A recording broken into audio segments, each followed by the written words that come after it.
Perhaps the reason people are worried about the protests in Kenya is because the picture of democracy in East Africa doesn't look particularly good. We have recent elections in Tanzania, your neighbour.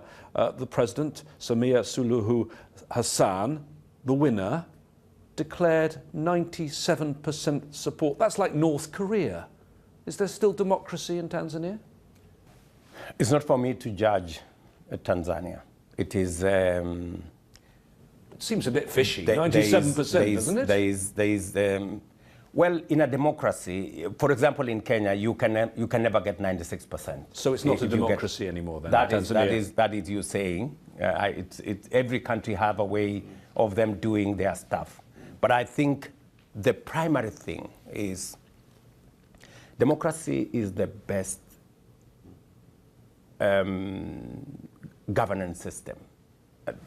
It's not tidy always. It is not always easy, you know, because there are all manner of moving parts. But I think we must work together to ensure that we protect democracy. So look at one of your other neighbours, Uganda.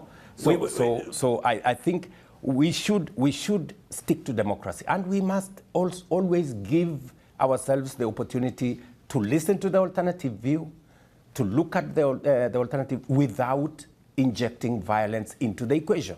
So look at one of your other neighbours, yes.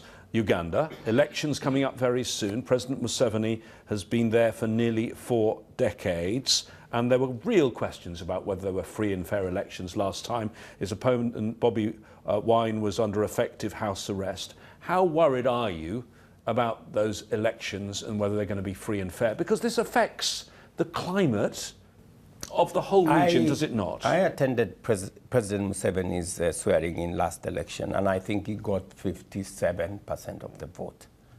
He didn't get 90. So I think there is room for us to work on democracy is work in progress. And I think it spans different, different stages. There are countries like Kenya that are way ahead. There are others that are catching up. There are others that are still not yet started. And we see it changing everywhere. We see, for example, in the West, people moving more right, others moving in the left, and everything in between. So there is a dynamic globally that is changing, and society is responding to different characters. Who expected, for example, that we would have the kind of situation we had in the U.S. In the previous election? Nobody expected that Congress would be attacked, that Capitol Hill would be attacked. That looked like far-fetched. Today, that's the world we live in. I mean, there is all manner of issues coming up. And we need to, as leaders, we need to balance, we need to look at it and see how we can I want to raise some more of those issues.